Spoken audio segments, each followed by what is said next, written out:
comunidad, muy buenas noches.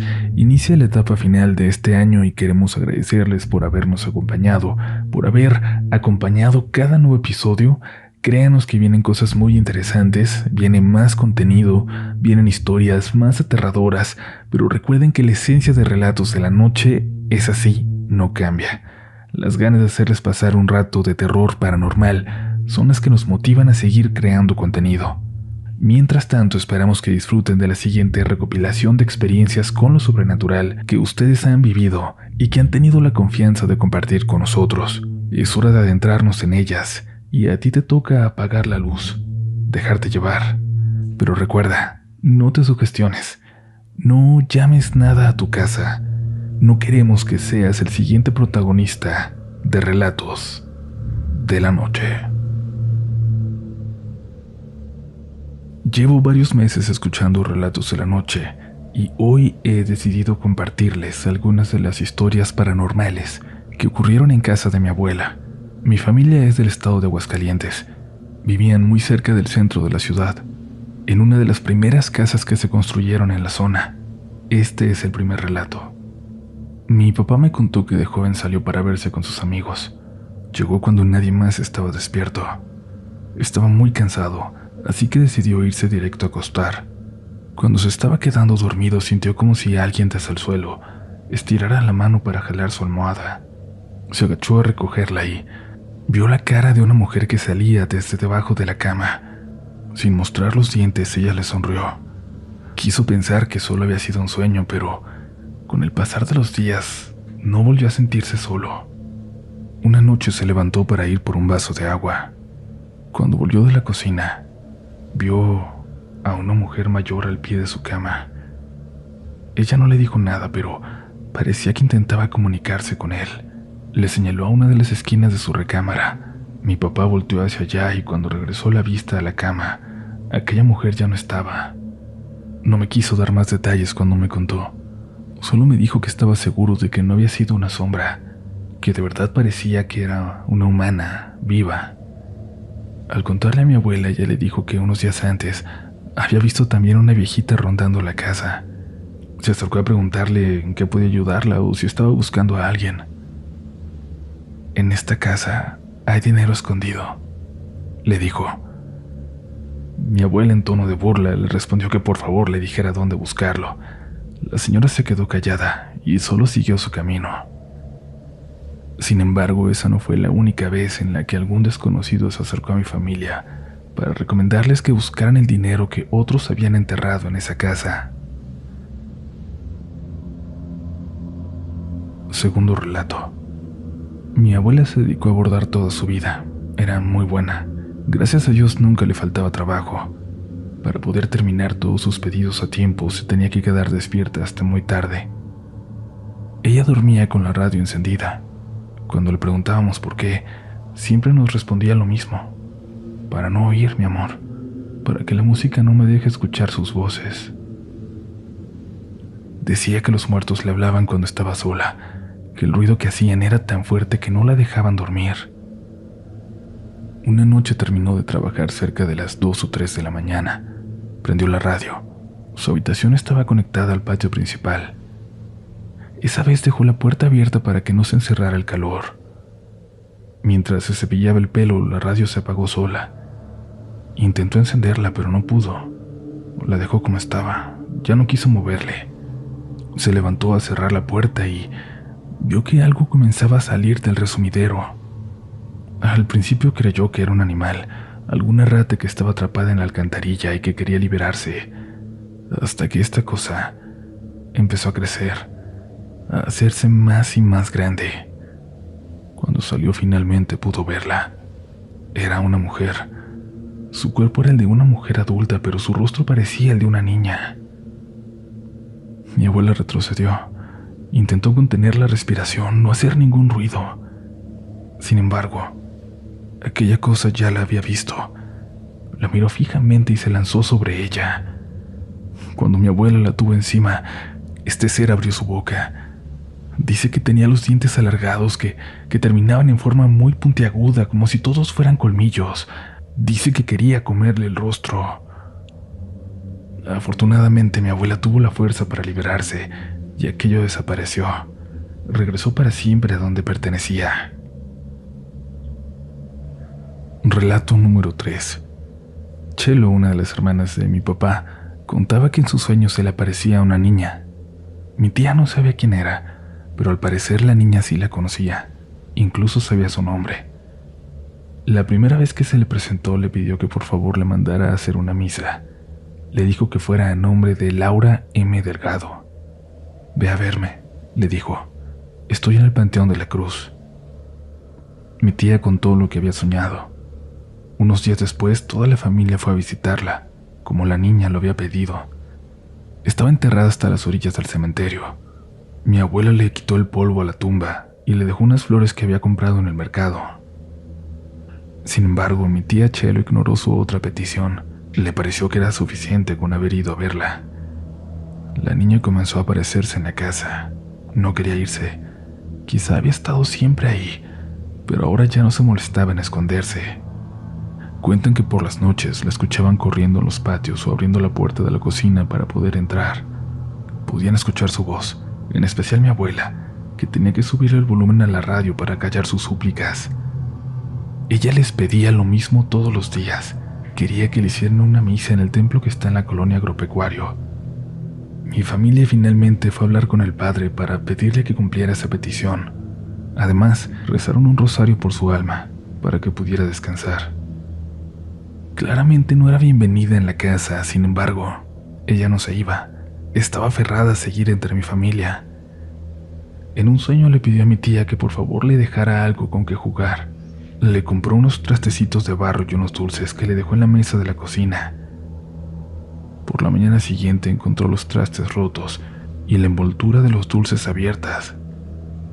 Por estas circunstancias, Chelo se mudó y decidió que lo mejor para ella era alejarse de la familia. Mi abuelita aseguraba que cada mes le tenía que hacer una misa o si no la niña se molestaba, y durante la noche le escondía los hilos y las agujas que utilizaba para bordar. A nosotros nos tenían prohibido salir a los patios después de que oscurecía. Querían evitar a toda costa que llegáramos a entrar en contacto con ella. Durante años estuvieron cumpliendo con sus deseos. Le hacían misas, le compraban juguetes. Yo nunca pude verla, pero sabía que estaba ahí. Siendo sincera, no creo que se haya ido. No creo que algún día vaya a irse. Relato número 4. Esta historia ya es mía. Ocurrió cuando yo tenía unos 3 o 4 años. Dicen que a esa edad los niños no recuerdan mucho, pero yo tengo muy presente lo que ocurrió, como si ese recuerdo estuviera muy grabado en mí. Habíamos ido a visitar a mi abuelita. Yo estaba muy cansada del viaje. Me fui a acostar al cuarto que había pertenecido a mi tía Chelo. La recámara estaba frente al pasillo que conectaba con los baños, y yo me quedé dormida en cuestión de minutos. Desperté asustada, estaba temblando. Escuché cómo abrían una puerta. Del primer baño salió alguien. Al principio solo podía ver su sombra, no reconocí quién era. Pero cuando se acercó pude ver que era un hombre muy gordo. Levantó su mano. Con sus dedos comenzó a hacer un movimiento. Me estaba llamando. «Ven», me dijo. «Ven conmigo. Tus papás me pidieron que viniera por ti».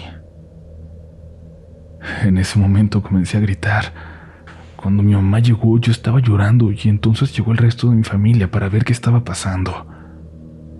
Yo únicamente señalé la puerta del baño. «Él», les dije, «él me asustó». Mis tíos fueron a buscar a este hombre que yo describía, pero no lo encontraron. No había nadie más. Solo estábamos nosotros en la casa. Varios años después, mi papá me contó que antes de que ellos llegaran a vivir ahí, la casa perteneció a un señor. Vivía completamente solo. Los vecinos se dieron cuenta de que se había suicidado días después, por el olor tan desagradable que salía de la casa. Lo encontraron colgado de las vigas del techo, dentro de uno de los baños, dentro de aquel del que lo vi salir. Relato número 5. Cuando tenía 17 años, mi abuelita falleció. Fue un golpe muy duro para toda la familia.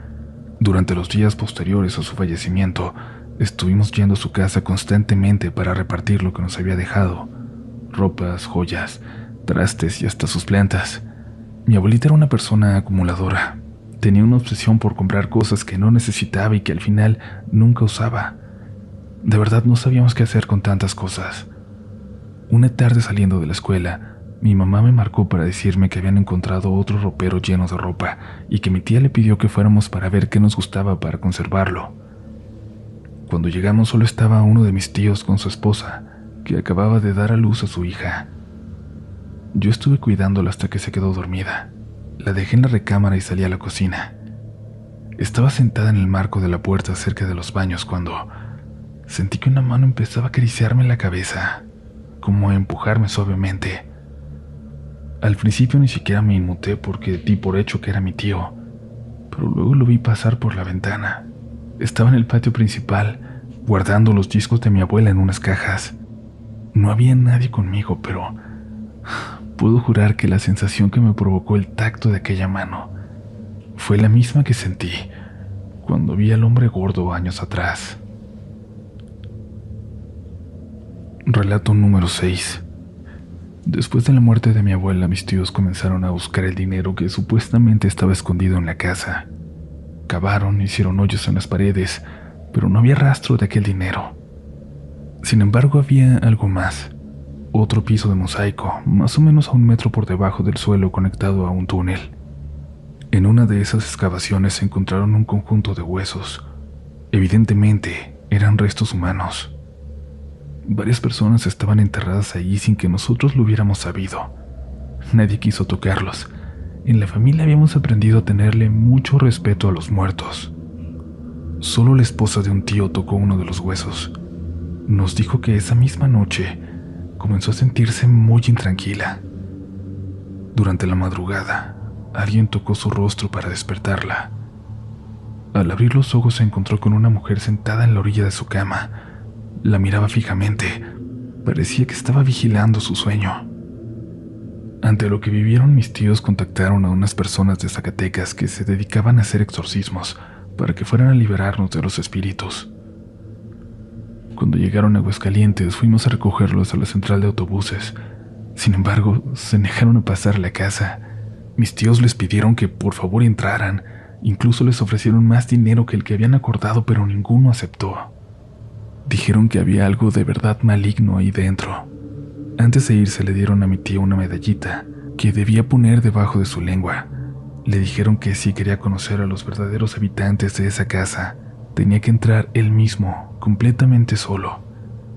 Le recordaron que ellos no podían hacer nada más por nosotros y que lo que él decidiera hacer era su responsabilidad. Y esa madrugada mi tío decidió intentarlo. Estaba muy cansado y lo único que quería ya era ver quién diablos habitaba esa casa. Cuenta que parecía un sueño, una película de terror. Al principio vio a una niña jugando. Después se encontró con una pareja de jóvenes.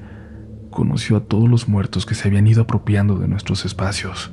Adultos mayores, niños, adolescentes. Oyó las voces que mi abuela había intentado silenciar tantos años. Decenas de voces. Uno de esos hombres le dijo que muchos de ellos habían muerto en la casa, pero que a otros solo los habían enterrado ahí. Mi tío escupió la medallita. Salió para ya no volver. Lo que vio le afectó tanto que hasta el momento no ha vuelto a poner un pie dentro de esa casa. Quizás se pregunten por qué nadie se llevó a mi abuela de ese lugar. La verdad es que lo intentamos. Mis papás, por ejemplo, le ofrecieron que se fuera a vivir con nosotros, pero ella siempre decía que los muertos no iban a lograr sacarla, que esa era su casa y que solo iba a salir de ahí cuando ella estuviera muerta. Y así fue. Falleció en su recámara. Después de su muerte, la familia se volvió más unida, como ella había querido siempre. Algunas veces me visita en mis sueños. Se ve mucho más tranquila. Está descansando en paz, a pesar de todo lo que vivió y de la vida tan difícil que tuvo. Aunque no pudo ver en vida a sus hijos unidos, como siempre lo quiso, sé que ella todavía nos puede ver. Sé que se siente feliz de que hayamos podido hacer realidad su última voluntad. A ustedes, comunidad, muchas gracias por escuchar. Qué bueno que continúes por aquí, que sigas escuchando Relatos de la Noche. Agradecemos infinitamente a Victoria por habernos compartido estas historias de familia, estas historias tan personales, tan íntimas. Muchísimas gracias por la confianza y ojalá que esa unión que vive tu familia continúe por mucho tiempo más. Y a ti que nos escuchas, recuerda seguirnos para que nunca se te pase ni una sola historia, y si gustas también saludarnos por redes sociales, nos encuentras en todas partes como RDLN Oficial. Y ahora continuamos con una historia más. Nos queda un relato de la noche. Hola gente de Relatos de la Noche. Antes que nada quiero decir que amo este programa y lo escucho a todas horas, y he estado pensando que es hora de compartir mi propio relato. A lo mejor no es tan macabro como las otras historias que se llegan a contar por aquí, pero sí es un relato que me ocurrió a mí y todavía se cuenta en mi familia. Espero les guste. Me llamo María Amor y tengo 17 años de edad. Mis padres son de un rancho pequeño de Michoacán y crecieron ahí. Mis hermanos también, pero yo no. Yo nací en los Estados Unidos, en California. Mi abuelita Aurora, mamá de mi mamá, siempre nos venía a visitar. A mi mamá y a sus hermanos también. Se quedaba una temporada con cada uno de los hijos. Cuando yo nací, mi mamá decía que mi abuelita me miraba y le decía: «Ay, hija, cuídala mucho porque va a ser tremenda». Siempre me llamaba Mori de cariño. Desafortunadamente, mi abuela falleció cuando yo tenía 1 año, y desde ese día mi mamá mandó a hacer un cuadro grande de mi abuelita Aurora y de mi abuelito, que había muerto años atrás. Lo colgó en la sala de mi casa. La muerte de mi abuelita todavía me afecta porque me cuentan muchas cosas de ella, pero no me pudo ver crecer. O eso es lo que yo pensaba, hasta que mi mamá me contó una experiencia de cuando yo tenía 4 años. Mis padrinos de bautizo viven a un lado de mi casa, y cuando yo tenía 4 años tenían en su jardín una resbaladilla y columpios. Yo solía jugar ahí todo el tiempo con su hijo, que es de mi misma edad. Jugábamos mucho. Siempre me cruzaba su jardín porque desde niña me encantaron los columpios, incluso ahora. Como de niña los veía siempre ahí al lado, me brincaba la barda del jardín para pasar al de mis padrinos. Claro, como estaba muy chiquita yo no alcanzaba sola. El cerco era muy alto. Siempre mi mamá o mi papá me tenían que ayudar a brincar al otro lado. Mi madre cuenta que un día que estábamos en el jardín pasando la tarde, ellos se descuidaron un rato. No me estaban mirando a mí o lo que estaba haciendo. De la nada mi mamá se dio cuenta de que ya no estaba. No me miraba en ningún lado en el jardín. Se empezó a preocupar y a gritarme para ver a dónde me había ido. Yo le contesté desde el otro lado de la barda. Estaba en el jardín de mis padrinos.